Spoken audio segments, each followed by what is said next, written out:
cara pilih jamban yang sesuai. Jamban pun kita ada dua jenis. Sama ada P-trap ataupun S-trap.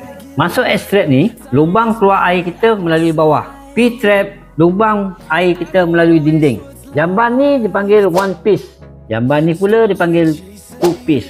Sistem flush ada dua jenis. Yang pertama, washdown. Maksud dia akan turun macam ni, bunyi yang kuat. Yang kedua, symphonic. Air dia jenis berputar, kita berbunyi yang rendah. Tekan flush button sampai bawah dan lepaskan. Kalau bunyi yang kuat itu bermaksud jangka hayatnya makin panjang. Sila pastikan permukaan jamban anda licin dan bersih supaya senang benda-benda asing akan mengalir keluar.